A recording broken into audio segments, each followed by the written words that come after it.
रहूं या नहीं रहूं, एक एक खून का खतरा जिसका मेरा है, वो एक एक खून। ਅਸੀਂ ਨਾਲ ਰਹਿਣਾ ਚਾਹੁੰਦੇ, ਹਿੰਦੁਸਤਾਨ ਵਿੱਚ ਰਹਿਣਾ ਚਾਹੁੰਦੇ ਆ। ਇੰਦਰਾ ਦੱਸੇ ਕਿ ਰੱਖਣਾ ਕਿ ਨਹੀਂ, ਕੰਮ ਉਹਦਾ ਪੁੱਛਦੇ ਸਾਨੂੰ, ਅਸੀਂ ਕੋਈ ਚੌਂਕੀ।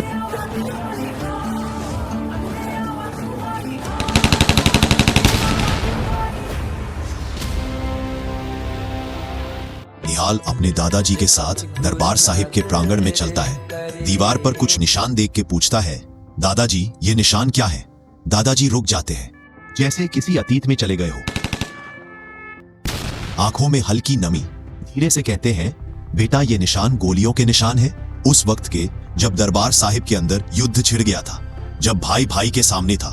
वो दौर ही कुछ और था, जब धर्म, राजनीति और बंदूकें तीनों एक ही मंच पर बोल रही थी। निहाल हैरान होकर पूछता है, क्या मतलब? स्वर्ण मंदिर में भी युद्ध? कैसे? दादाजी धीरे से बैठ जाते हैं वरांडे के पास। मैं तुझे एक कहानी सुनाता हूँ, ऑपरेशन ब्लू स्टार की कहानी, जिसमें पंजाब का दर्द है, भारत का इतिहास है और एक ऐसा सवाल जो आज तक गूंजता है। ऑपरेशन ब्लू स्टार क्या एक बड़ी गलती थी?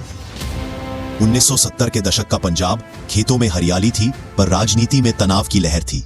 अकाली दल और कांग्रेस दोनों ही सत्ता की दौड़ में धर्म का इस्तेमाल कर रहे थे। यही वो समय था जब एक छोटा धार्मिक टकराव आने वाले तूफान की शुरुआत बना। 13 अप्रैल 1978, बैसाखी का दिन, अमृतसर में निरंकारी मिशन की सभा चल रही थी। संत जरनैल सिंह भिंडरावाले, जो उस समय दमदमी टकसाल के प्रमुख थे, उन्होंने और उनके अनुयायियों ने इस सभा का विरोध किया। उनका कहना था कि निरंकारी सिख धर्म की मर्यादा तोड़ रहे हैं। सभा के बाहर झड़प हुई, गोलियां चली और कुछ ही मिनटों में 13 सिख मारे गए। इस घटना ने पंजाब की जमीन को झुलसा दिया। भिंडरावाले, जो अब तक एक धार्मिक उपदेशक थे, लोगों की नजर में शहीदों के प्रतिनिधि बन गए। गांव-गांव में लोग उन्हें सुनने आने लगे। उनकी आवाज अब सिर्फ धर्म नहीं, आत्मसम्मान की पुकार बन गई। कईयों के लिए वो धर्म के रक्षक बने, पर सरकार और मीडिया के लिए एक उभरता हुआ खतरा। इसके बाद हालात तेजी से बिगड़ने लगे। 1981 में लाला जगत नारायण की हत्या हुई, जो भिंडरावाले के खिलाफ हिंद समाचार और पंजाब केसरी में लिखते थे। सरकार ने शक उन पर डाला, पर ठोस सबूत नहीं मिले। 1982 में अकाली दल ने आनंदपुर साहिब रिजोल्यूशन पास किया, जिसमें पंजाब को ज्यादा अधिकार देने की मांग की गई। भिंडरावाले ने इसे धर्म की लड़ाई कहा और समर्थक सड़कों पर उतर आए। धरने, रोड ब्लॉक और गिरफ्तारियां हर दिन बढ़ते गए। सरकार और सिख नेताओं के बीच भरोसा टूट गया और आखिरकार भिंडरावाले दरबार साहिब में जा बसे, जहां से धर्म, राजनीति और बंदूक तीनों एक साथ बोलने लगे। 1983 तक पंजाब में हालात बिगड़ गए थे। पुलिस अधिकारी मारे जा रहे थे, रेलवे स्टेशन और अखबार दफ्तर निशाने पर थे। सरकार के लिए यह अब सिर्फ कानून नहीं, बल्कि राष्ट्रीय सुरक्षा का सवाल बन गया। इंदिरा गांधी ने कहा, सरकार अब और चुप नहीं रह सकती। जब देश की एकता पर प्रहार हो रहा हो तो कठोर कदम जरूरी है। इंदिरा गांधी ने सेना, गृह मंत्रालय और अपने सबसे भरोसेमंद सलाहकारों से लगातार चर्चा की। हर बैठक में वही सवाल गूंजता था, पंजाब की स्थिति कैसे संभाली जाए, खालिस्तान आंदोलन को कैसे रोका जाए बिना खून खराबे के। राजनीतिक दबाव बढ़ रहा था, हालात बिगड़ रहे थे और हर दिन हिंसा की नई खबरें आ रही थी।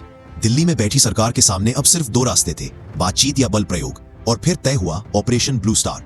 जून 1984 में शुरू हुआ ऑपरेशन ब्लू स्टार। भारतीय सेना ने दरबार साहिब को चारों ओर से घेर लिया और भिंडरावाले तथा उनके समर्थकों से आत्मसमर्पण करने को कहा। लेकिन जब बात नहीं बनी तो गोलियां चली, टैंक प्रांगण में घुसे और खून की धारा बह गई। हजारों निर्दोष मारे गए, पवित्र स्थल घायल हुआ। भारत के दिल में एक ऐसा जख्म बना जो आज भी नहीं भरा। दादाजी, अगर ऑपरेशन ब्लू स्टार हुआ ही ना होता तो? थोड़ी देर चुप रहे, फिर बोले, बेटा तब शायद इतिहास कुछ और होता। शायद पंजाब और पूरा भारत किसी और राह पर चला जाता।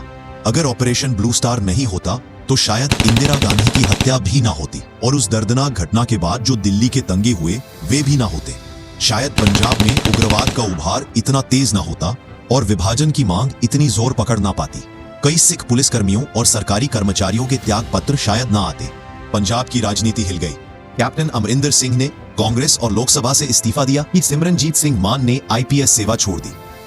खुशवंत सिंह ने अपना पद्म भूषण लौटा दिया और एमएस गिल ने कांग्रेस नेतृत्व की तीखी आलोचना की। वहीं जगजीत सिंह चौहान की अलगाववादी सोच को और बल मिला। यह दौर था जब पंजाब केवल गोलीबारी से नहीं, भावनाओं से भी घायल हुआ था। यही नहीं, गांव शहर के युवा बाहर ना पलायन करते और वो राजनीतिक सांस्कृतिक दरारें ना बन पाती।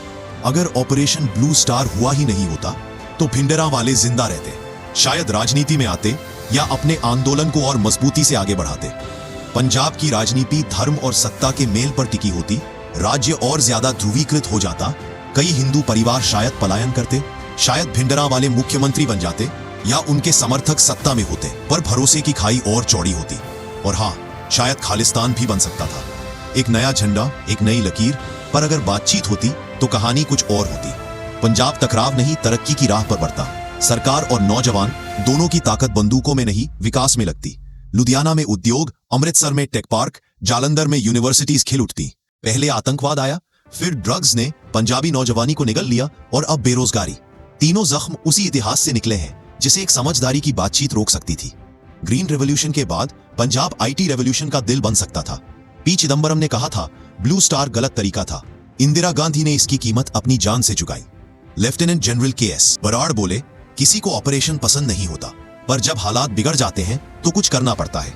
इतिहास के पन्नों में ये विरोधाभास हमेशा रहेगा। किसी के लिए ये राष्ट्रीय सुरक्षा थी, किसी के लिए धार्मिक अपमान, और इनके बीच में था पूरा पंजाब, जिसे ना पूरी माफी मिली ना पूरा न्याय। जो नौजवान आतंक में गए वो शायद आज इंजीनियर या किसान होते, जो कनाडा भागे वो शायद अपने गांव की मिट्टी में सांस ले रहे होते। अगर ऑपरेशन ब्लू स्टार नहीं हुआ होता तो शायद भारत और मजबूत होता।